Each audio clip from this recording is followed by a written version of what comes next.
Assalamualaikum warahmatullahi wabarakatuh. Alhamdulillahirabbil alamin wassalatu wassalamu ala asrofil anbiya'i wal mursalin wa ala alihi washabbihi ajmain. Allahumma rabbi shrah sadri wa yassir li amri wahlul 'uqdatam min lisani yafqahu qawli amma ba'du. Yang saya hormati Ibu Pembimbing Kuliah Kerja Nyata KKN UIN Cyber Syekh Nurjati Cirebon. Puji dan syukur marilah kita panjatkan kehadirat Allah Subhanahu wa taala. Salawat serta salam semoga selamanya tercurah limpahkan kepada junjungan kita Nabi besar Muhammad sallallahu alaihi wasallam, tidak lupa kepada keluarganya, para sahabatnya, para tabi'in atau tabi'ah. Mudah-mudahan kita semua mendapatkan syafaatul udma. Amin ya Allah ya rabbal alamin. Izinkan Ibu perkenalkan, nama saya Cecep Solihin dari kelas A33, mahasiswa PJJ UIN Cyber Syekh Nurjati Cirebon. Pada kesempatan kali ini, insya Allah saya akan menyampaikan presentasi terkait kuliah kerja nyata yang sudah saya laksanakan selama 40 hari dari mulai pertama observasi sehingga sampai akhir penutupan di tanggal 25 November. Baik Ibu, yang saya hormati, izinkan saya melaksanakan presentasi. Kuliah kerja nyata yang saya lakukan di Desa Karangharja, Kecamatan Pagaran, Kabupaten Cianjur. Saya membawa tema bimbingan intensif BTQ untuk meningkatkan kemampuan dasar membaca huruf hijaiyah, tajwid, kelancaran tilawah di SD Negeri Karangharja 3, Kecamatan Pagaran, Kabupaten Cianjur. Mengapa saya mengambil proker ini? Baik, saya akan mencoba menjelaskan latar belakang apa yang menjadi dasar kenapa saya mengambil tema ini. Kuliah kerja nyata yang saya lakukan merupakan bentuk pengabdian seorang mahasiswa kepada masyarakat yang terintegritas dengan kegiatan pendidikan dan penelitian. Dalam konteks pendidikan Islam, KKN menjadi wadah bagi mahasiswa untuk menerapkan teori keagamaan dan pedagogik secara nyata di lingkungan sekolah maupun masyarakat. Di SD Negeri Karanghaja 3, kemampuan baca tulis BTQ siswa masih bervariasi. Ada yang baru mengenal, ada yang sudah lancar, ada juga yang masih terbata-bata. Beberapa siswa lancar mengajar huruf hijaiyah dan tajwid dasar. Melihat kondisi tersebut, saya melaksanakan program bimbingan intensif untuk BTQ. Ini sebagai upaya untuk meningkatkan kemampuan dasar membaca Al-Quran dan pendekatan pembelajaran aktif, menyenangkan, dan juga berjenjang. Ini merupakan latar belakang kenapa saya mengambil proker atau mengambil tema dengan bimbingan intensif BTQ. Apa yang menjadi tujuan diadakannya bimbingan BTQ ini yang saya lakukan di SD Negeri Karanganyar 3? Yang pertama, untuk meningkatkan kemampuan siswa dalam membaca huruf hijaiyah dengan benar. Karena ada beberapa atau masih 90% anak-anak belum bisa membaca huruf hijaiyah sesuai dengan makhrajul hurufnya. Kemudian yang kedua, melatih pengucapan makhrajul huruf dan juga tajwid sesuai dengan kaidah Al-Quran. Kemudian yang ketiga, membentuk kebiasaan religius melalui kegiatan membaca dan menulis Al-Quran. Kemudian yang keempat, membantu guru PAI di SD Negeri Karanghaja 3 dalam pembinaan karakter religius di sekolah. Ini merupakan tujuan yang saya ingin capai ketika melaksanakan program bimbingan intensif BTQ ini. Kemudian, apa manfaat yang akan diperoleh oleh siswa, guru, sekolah, ataupun yang lainnya? Baik, yang pertama, bagi siswa, meningkatkan kemampuan membaca dan hafalan surat-surat pendek. Kemudian apa tujuan atau manfaat bagi sekolah? Tersedia, Tersedianya modul dan media BTQ yang bisa digunakan secara berkelanjutan. Kemudian bagi saya seorang mahasiswa, pengalaman langsung dalam pembinaan Al-Quran di sekolah dasar dan peningkatan keterampilan mengajar. Kemudian kemudian untuk membantu guru PAI dalam pembinaan karakter religius di sekolah. Ini merupakan manfaat yang ingin saya capai ketika memberikan bimbingan intensif BTQ di SD Negeri Karanghaja 3 di Desa Karanghaja, Kecamatan Pagelaran. Kemudian, deskripsi lokasi atau komunitas tempat saya melaksanakan KKN. Perlu saya sampaikan, SD Negeri Karangjaya 3 ini merupakan sekolah yang aktif dalam kegiatan keagamaan karena berdekatan juga dengan pondok pesantren, juga dengan DKM dan masjid-masjid di sekitar. Dan juga siswa memiliki semangat tinggi dalam mengikuti program BTQ yang saya sampaikan. Didukung oleh guru PAI dan kepala sekolah juga serta guru-guru. SD Negeri Karangjaya 3 ini berlokasi di Kecamatan Pagelaran, di Desa Karanghaja, Kecamatan Paragelaran, dan Kabupaten Cianjur. Kemudian sekolah ini memiliki 6 rombel untuk melaksanakan pembelajaran dengan jumlah siswa sekitar 140 orang. Kondisi lingkungan di sekolah cukup kondusif dan memiliki musola yang kecil yang menjadi pusat kegiatan keagamaan.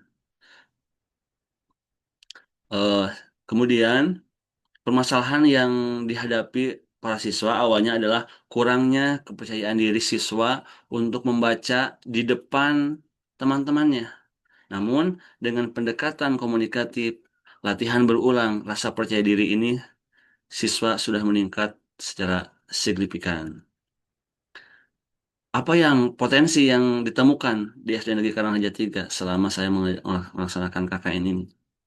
Potensi utama di sekolah ini adalah adanya guru PAI yang aktif, yaitu Ibu Nisa Nurlita SPD, dan juga kemudian dukungan dari kepala sekolah yang sangat tinggi, dari rekan-rekan guru juga terhadap kegiatan yang religius yang ada di Karanghaya 3, serta semangat siswa dan siswi SD di Karanghaya yang luar biasa. Namun, Ibu, perlu saya sampaikan, permasalahan utama yang ditemukannya adalah kemampuan baca tulis Quran siswa yang belum merata. 90% siswa masih terbata-bata dalam melaksanakan baca, apalagi menulis Al-Quran. Sebagian siswa masih belum mengenal huruf hijaiyah hingga kurang percaya diri dalam membaca Al-Quran di depan umum. Oleh karena itu, program KKN yang saya bawakan di SDN di Karanghaja 3 diarahkan pada kegiatan BTQ, baca tulis Quran, untuk memperkuat dasar kemampuan membaca dan menulis Al-Quran di SD Negeri Karanghaja 3. Kemudian, apa yang menjadi pendekatan kegiatan? Yang pertama, saya memberikan pendekatan partisipatif, yaitu melibatkan guru dan siswa secara aktif. Saya selalu mengajak guru PAI untuk sama-sama membimbing melaksanakan BTQ. Kemudian, saya melakukan pendekatan berbasis praktik. Setiap pertemuan difokuskan pada latihan membaca dan menulis Al-Quran secara intensif setiap pertemuan. Kemudian ada evaluasi formatif. Nah, ini dilakukan melalui observasi dan penilaian lisan. Kemudian, pendampingan berkelanjutan. Setiap siswa ini mendapatkan bimbingan individu sesuai dengan kemampuannya, Mas. Setiap anak dipanggil ke depan untuk melaksanakan bimbingan individu secara berjenjang. Kemudian kegiatan selanjutnya saya menggunakan pendekatan edukatif dan religius, Ibu, dengan metode talaki, murojaah, dan simulasi lomba. Nah, siswa diarahkan untuk berlatih membaca surat pilihan juz amma dengan bimbingan langsung serta penjelasan dari saya. Selain itu dilakukan juga perlombaan-perlombaan kecil untuk meningkatkan kemampuan anak dalam baca tulis Al-Quran. Kemudian, apa langkah-langkah yang sudah saya lakukan selama ini? Di tahap pertama, saya melakukan observasi dan perencanaan ini berkisar 16 sampai 20 Oktober. Yang pertama, saya melakukan analisis kemampuan awal BTK siswa. Kemudian saya berkoordinasi dengan guru, PAI, dan kepala sekolah. Juga kemudian saya penyusunan jadwal dan media pembelajaran. Kemudian di tahap 2, saya melaksanakan pelaksanaan awal, yaitu tanggal 21 sampai tanggal 5 November. Apa yang sudah dilakukan? Yang pertama, saya melakukan pembelajaran huruf hijaiyah, tunggal, dan sambung. Kemudian, saya melakukan latihan pengenalan huruf makhrojo huruf. Setelah itu saya melakukan pembiasaan doa sebelum belajar dan murojaah bersama. Itu di tahap kedua. Kemudian di tahap ketiga, saya melakukan penguatan materi. Itu dari tanggal 16 sampai 15 November. Apa yang saya lakukan? Yang pertama, pengenalan tajwid dasar, ihfa, idgham, mad, dan lain sebagainya. Kemudian, latihan membaca surat pendek secara tartil, secara benar, secara bagus. Kemudian saya menggunakan media kartu huruf dan modul ajar. Kemudian di tahap ke selanjutnya, saya melakukan evaluasi dan lomba BTQ. Apa yang saya lakukan di tanggal ini, tanggal 16 sampai tanggal 25, saya melakukan penilaian kemampuan membaca dan menulis, kemudian melakukan lomba tahfiz dan tilawah antar kelas. Ini saya lakukan di kelas 4 sampai kelas 5. Kemudian saya melakukan refleksi dan penutupan kegiatan. Kemudian Ibu yang saya hormati, yang saya lakukan, apa yang menjadi media atau platform yang saya gunakan? Yang pertama, saya menggunakan buku Iqra dan Al-Quran Anak, kemudian kartu huruf hijaiyah, kemudian YouTube sebagai media untuk memberikan edukasi kepada siswa selain saya langsung menyampaikan kepada anak-anak dan juga Facebook. Facebook ini sengaja saya gunakan sebagai sarana untuk eh, men-share atau mempublikasikan kegiatan yang saya lakukan selama di SD Negeri Karanghaja 3. Kemudian apa yang sudah saya laksanakan? Nah, sesuai dengan yang tadi sudah saya jelaskan, di tanggal 6 sampai 16 tanggal 20 Oktober saya melakukan observasi awal, koordinasi dengan pihak sekolah, mengidentifikasi kemampuan BTQ siswa dari kelas 3 sampai kelas 6. Mulai tanggal 21 sampai tanggal 25 Oktober, saya memberikan pengajaran huruf hijaiyah tunggal dan siswa antusias dan luar biasa mereka aktif menyambut BTQ ini. Kemudian tanggal 26 sampai tanggal 30 Oktober, saya melaksanakan latihan huruf sambung, tajwid dasar. Ini diterapkan metode drill. Kemudian di tanggal 1 sampai tanggal 5, saya melakukan evaluasi tahap awal untuk melihat peningkatan kemampuan dasar siswa selama melaksanakan BTQ. Kemudian tanggal 21 sampai tanggal 25, saya melakukan evaluasi akhir dan refleksi. Ya, untuk siapa? Untuk guru dan siswa. Nah, ini adalah kegiatan yang telah saya lakukan. Kemudian, apa hasil yang atau dampak yang sudah dirasakan selama melaksanakan BTQ ini? Yang pertama, ada dampak atau hasil kuantitatif. Jumlah siswa peserta itu dari kelas 3 sampai kelas 6 sebanyak 70 siswa laki-laki dan perempuan. Nah, sekarang 85 siswa mengalami peningkatan kemampuan membaca huruf hijaiyah.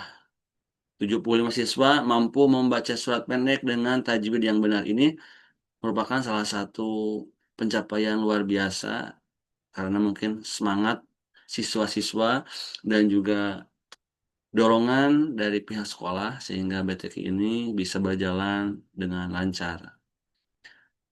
Kemudian ada dampak atau hasil kualitatif. Apa yang menjadi dampak atau hasil dari kualitatif ini?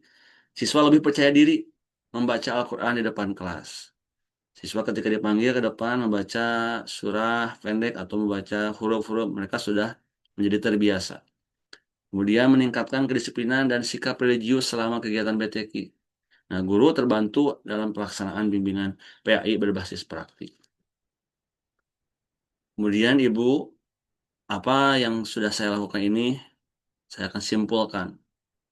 Secara keseluruhan, Ibu, kegiatan KKN jarak jauh di SD Negeri Karanghaja 3 di Desa Karanghaja, Kecamatan Pagelaran, dengan tema bimbingan intensif BTQ berjalan sukses dan memberikan dampak positif bagi siswa, sekolah maupun saya sendiri sebagai mahasiswa. Alhamdulillah, program ini terbukti efektif meningkatkan kemampuan baca tulis Al-Quran dan menanamkan nilai-nilai religius di lingkungan sekolah dasar.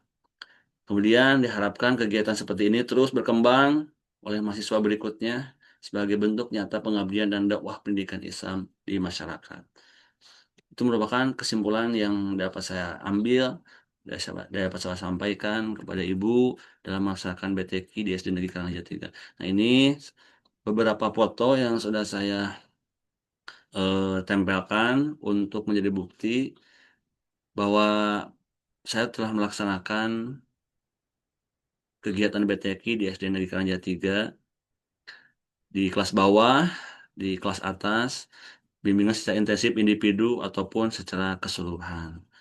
Nah, Ibu yang saya hormati, Ibu pembimbing, Ibu dosen pembimbing yang saya hormati, mungkin sekian presentasi kegiatan KKN selama 40 hari yang dapat saya lakukan secara sukarela di SD Negeri Karangjati 3. Mudah-mudahan memberikan dampak positif bagi siswa, guru, sekolah, dan juga saya pribadi menjadi pengalaman besar, memberikan pengalaman pertama saya memberikan BTQ di kuliah kerja nyata di SD Negeri Karangjati 3, Kecamatan Pagelaran.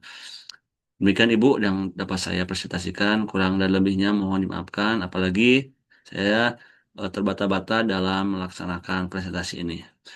Saya akhiri dengan mengucapkan Assalamualaikum warahmatullahi wabarakatuh.